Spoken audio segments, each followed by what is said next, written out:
If your surname is on this list, you are not just Scandinavian by heritage. You are carrying a decision. Behind your name, a family once stood at a border, a farm gate, or a ship's rail, and chose what to declare and what to bury. Your last name is not a label. It is a survival record written in a single word. 10 names, 3 countries: Norway, Sweden, Denmark. Stay until number 1, because that name is a piece of land a government's paperwork nearly erased, and the family that left kept it truer than the family that stayed. Number 10. Start with the names that almost didn't survive. In the far north of Norway and Sweden lived the Sami. They're long before the borders were drawn. For over a century, both states try to erase them in a policy called Norwegianization. From 1851, the government funds it. Sami children punished for speaking their own language, their family names, and even their villages rewritten in Norwegian. Some who sailed to America buried their origins entirely. Norway apologized only in 2023. But here's the truth this whole list turns on. In the country the world calls peaceful, a name could be made a crime. If some names were buried here, one did the opposite. It crossed an ocean and got there first. Number 9. Eriksson. Eriksson. Son of Eric. In an Old Norse, Eric meant the ever-ruler, the one who reigns forever. One boy grew into it. Around the year 1000, Leif Erikson, son of Eric the Red, steps onto the coast of North America, 5 centuries before Columbus. Archaeologists found the Norse camp at Lance aux Meadows in Newfoundland, dated to the year 1021. In America, the name shed a letter and became Eriksson, and when the country honored the first Norwegian immigrant ship, it released the stamp on Leif Erikson Day. The same blood, the first crossing and the millionth. Leif crossed once and sailed home. The others crossed and never looked back. Number 8. Jensen. Son of Jens, the Danish John, meaning God is gracious. It's the most common surname in Denmark for a strange reason. For centuries, Danes had no fixed surnames. Your name was your father's first name plus sen, and it changed every generation.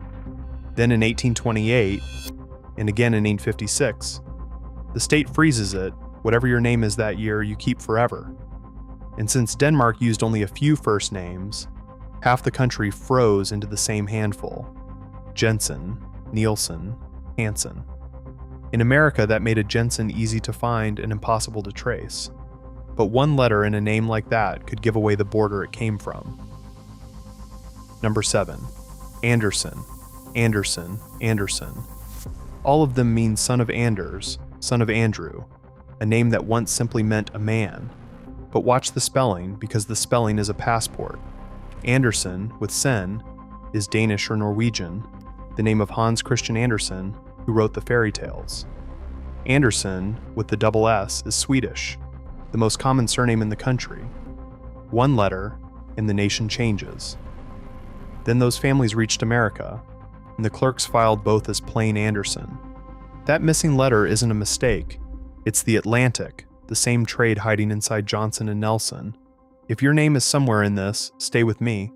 Number 1 is the one that's going to sit with you. It's a piece of land, and the reason a family had to leave it. Take 5 seconds to like and subscribe. The stories only get heavier from here. Not every sen name was common, though. Some were rare, carried by people who left for something other than land. Number 6, Rasmussen. Son of Rasmus, from Erasmus, the Beloved. It's unmistakably Danish, and it carries a story most of its descendants have lost. In 1849, Denmark's new constitution grants religious freedom for the first time in 1,000 years. A year later, missionaries from a brand new American church reach Copenhagen, and thousands of Danes convert and leave. Around 18,000 crossed to the deserts of Utah, to a valley they called Little Denmark, singing hymns in Danish under a foreign sun. They didn't flee hunger. They fled a church that had owned their souls by law. Every name so far says where a bloodline began. The next breaks the rule. It rules Sweden, yet isn't Swedish. Number 5, Bernadotte. If you're Swedish, this is the royal family, the name of your king right now, and it's French. Jean-Baptiste Bernadotte was born in southern France, a lawyer's son who became one of Napoleon's marshals. When Sweden needs an heir in 1810 and has none of its own, it elects him. He converts, takes a Swedish name, and by 1818 he is king. His descendants still reign in Stockholm, and even Bernadotte wasn't the family's first name. They'd taken it from a distant ancestor. So if a royal Swedish name can be French and borrowed, a surname was never proof of blood, only proof of a story. And some families wrote that story from scratch, out on the open water. Number 4, Lindberg, linden tree and mountain. A Swedish ornamental name, and ornamental means chosen. Not a father's, not a farm's. One man chose it to vanish. Ola Manson was a Swedish reformer who helped abolish the whipping post, then got tangled in a bank scandal in 1858. Facing ruin, he sailed for Minnesota, and somewhere on that crossing, Ola Manson became August Lindberg. He was no clean hero. He left a wife and 7 children behind. But 3 generations later, that invented name flew back across the same ocean on his grandson, Charles Lindberg, the most famous man in the sky. Most Norwegians never chose. They carried the ground under their feet. Number 3, Haugen. It means the hill, the mound. A name like that wasn't picked. It came from where you lived, and it told your neighbors which farm was yours, and whether you owned it or only worked it. But this hill carries something heavier. In 1741, Norway's Conventicle Act makes it illegal to preach without a state pastor present. A farmer's son named Hans Nielsen Hauge does it anyway, gathering ordinary people to pray in their own homes. They jail him around 14 times. His followers, and the Quakers beside them, sailed for the freedom to believe out loud, and built the Lutheran heart of the American Midwest. They had a hill to be named after, the sons who didn't took the plainest name of all. Number 2, Olsen. Olsen, son of Ole from Olav, the one who inherits. A cruel name for a landless man, and Norway made a great many of them. Barely 3% of the country can be farmed, and the farm went to the eldest son alone.